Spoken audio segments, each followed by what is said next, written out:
Namaste everyone, I am Chandresh Bhardwaj and today I'm starting a series titled What Kind of Meditation is Right for You? I get a lot of questions from you guys based on different mantras, different practices out there, and there are so many questions and I thought why don't we do it in series and we will address one topic in each series. The topic for this particular episode is the group meditation versus alone meditation. And before I expand on which one is beneficial and which one you should be doing, let me take a moment to define what exactly is meditation. Meditation, like love, is very difficult to describe. It's an experience, it's a feeling. Some people have discovered their own way of diving deeper into that feeling, and some people are experimenting, and if you experiment with it you will succeed.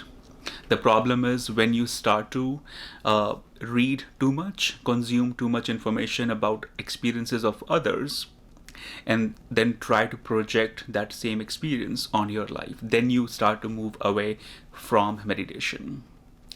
Meditation is not concentration. Meditation is the act of witnessing. When you witness your darkness, your light, when you witness your heart, your breathing, your anxiety, your calmness, your chaos, when you witness all of that with a conscious breathing, that's meditation. In today's age, people call everything meditation. You could say the way you and I connect, that's meditation. The way you eat is meditation. When you take shower, that's meditation. All of those are meditative experiences, and they will become even more meditative if you consistently sit in meditation. When you sit, you regulate a certain energy, you open up certain suppression, a certain blockage that has been limiting your expansion. And when you are able to recharge yourself on a cushion, then you are able to bring so much power in everything else you do. And then your whole life becomes an act of meditation. It becomes meditative collectively. But meditation is sadhana, the disciplined spiritual practice. The discipline is very important in that. And in each, episode in this series, I will touch upon a new meaning, a new definition of the meditation so that you continue to, absorb, expand, and share your questions and doubts. Now the question, which one is better, the group meditation or the alone meditation? Group meditation is when, a bunch of people decide to sit together and meditate. It could be a bunch of strangers, like, how we do in the yoga studios, meditation studios, retreats, or the ashrams, right? Most people don't know each other, but they get together and they meditate together. It could also be a couple sitting together. It could be entire family sitting together. Group meditation is when, more than one person joins other and they start to meditate. Now, there are benefits to do that. I think number one benefit is the sense of community, right? The sense of belonging in a certain collective conscious space. There is so much loneliness in our world right now, and when I speak to people who go to meditation centers, studios, or retreats, one of the reasons they go is because they love that sense of community. Different people are joining in with different challenges, different unique desires and goals, but they all are sitting together and trying to breathe mindfully, trying to connect there, with that one mantra, one intention. So it works great, for your heart. You are in that, space of belongingness. In that space, that I'm safe, I'm supported by all of these people.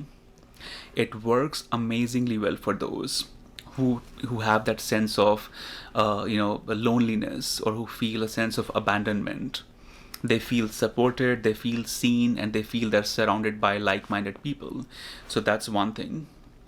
Personally, for me, the second point I'm going to mention that's huge, and that's the collective healing, the collective consciousness that you build up in a group meditation. Whenever I lead a group meditation, I plant the collective intention for that entire group. It could be a retreat, could be a corporate setting, could be, a weekly talk, could be a Zoom class, it could be anything. Whenever a group gathers to meditate with me, I will choose one collective intention, and that's for the entire group. The benefit that, that's in the collective intention is there are different people sitting in the group. Maybe my heart is not strong enough to work on that intention. Let's say, the intention is to cultivate courage and gratitude. And if I'm going through stress, trauma, pain, my heart will not be strong enough to cultivate courage and gratitude. But there are going to be people in the group who have the strength to manifest and bring energy into this intention. So someone who's feeling weak in manifesting that intention, they will get the strength from someone who has the strength. So people support each other energetically. And this is why many people kickstart their meditation journey when they start to sit in a group. It brings healing, it brings discipline, it also brings that sense of love and devotion, because when you are lazy, when you don't want to show up, maybe you'll get a text message from a friend who's going to the class, and they'll tell you that are you not coming? You should be coming. And these kind of encouraging messages, invitations, they kind of bring you out of your anxiety, your depression, your thoughts, and you join the group. So for me, the collective healing, the collective consciousness, it's a huge benefit. I highly recommend that those who are watching, if you have if you live with your family, if you live with your partner, if you have children, please meditate together. Eating together has a lot of benefits, but meditating together has even bigger benefits. And when you're sitting together as a family, plant that one intention. That's for entire family. If you are living with your friends, get together, discuss intentions, and then pick out one intention that works for everyone, and meditate together on that intention every day. I promise you, you're going to see a very tangible shift, very visible shift in the entire energy. Now, is there a drawback of meditating in a group? There are a bunch of drawbacks. Number one, in spirituality, one size does not fit all. One medication will not work on everyone. And that's the challenge with the group meditations. So when I lead the group talks, I arrive before the group. I try to really read the energy of the room, what exactly the people need, and then I'll try to plant that collective intention based on my reading. It's tough, right? But if I'm leading a retreat, if I'm leading a private group for just few people, then I know a journey of each person. It's easier for me to come up with collective intention. The download is easier because I know each one already. But it is a challenge. Many times you are sitting in a group with a lot of energy, but it's possible you may walk out of the group with a little more drained energy, a little more depleted energy, because it's an exchange of energy. If you don't know how to build your protection, if you don't know how to strengthen your aura, your energy, you might leave the group feeling exhausted and drained. That's the challenge with the group meditation. And sometimes there is too much dependency on the group. You start to depend on the group, on the collective vibe, and you stop making the effort to go deeper by yourself, because you kind of know that there are 20 more people, there's a teacher there, and I'm not accountable, and I can just do the way I do. And a lot of people stop making the effort to let go, and they start using those group classes as a psychological drug.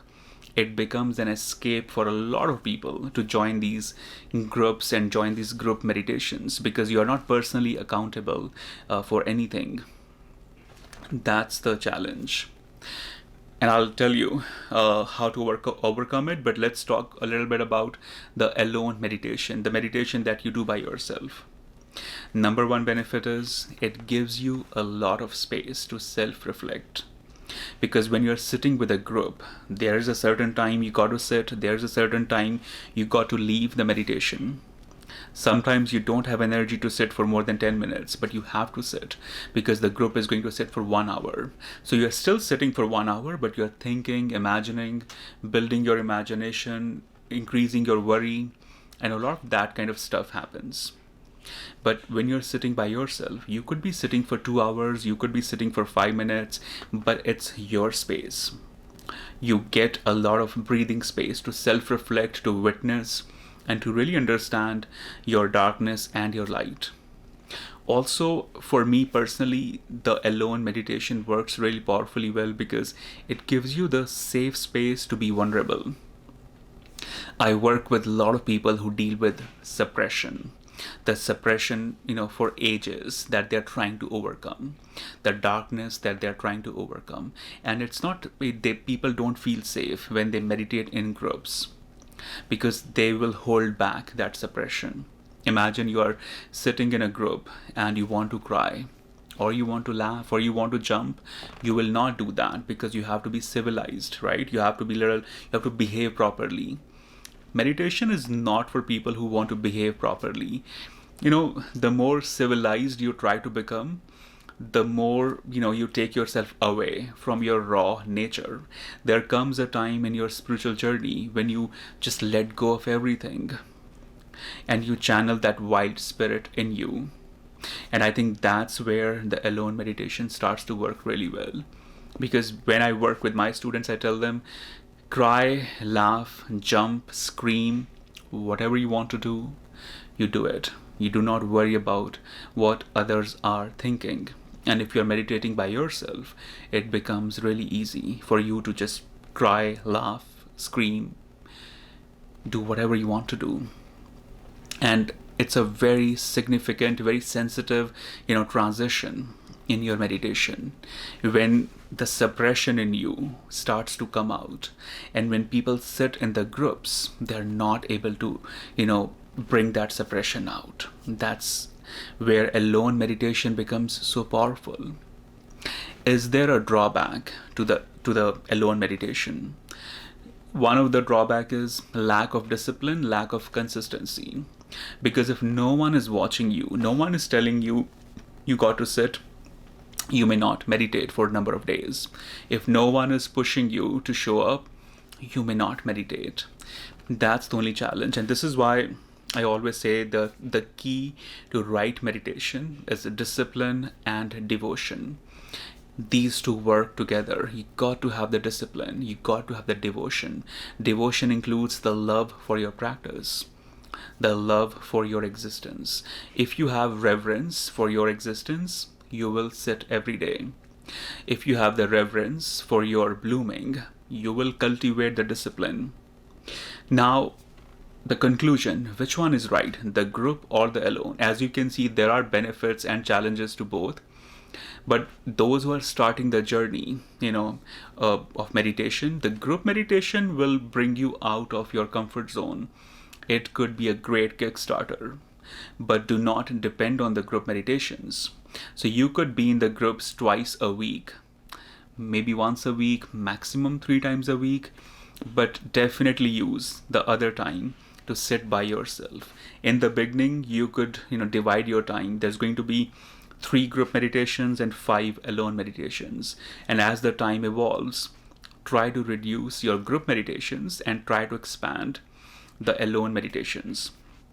For those who are transitioning into advanced meditations, it's very helpful sometimes to sit in the larger groups because your energy is supported by the huge group of people. Sometimes the guru who's channeling that energy, they are able to manage the energy very well because if there's weakness in you, they can channel somebody else's energy and align the overall collective consciousness of that room. So the transitions, the breakthroughs are handled well when you're sitting in a group, but it's not for every day.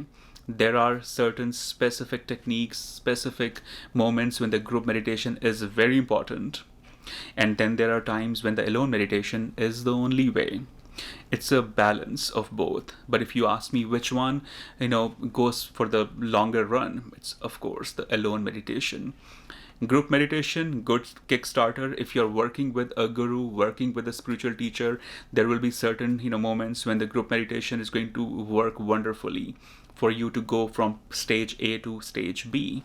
But eventually, the right teacher will tell you that groups are good, but do not make this your main primary practice. You got to have the alone meditation as well. I would love to know what else you have on your mind when it comes to the type of meditation practices you are doing.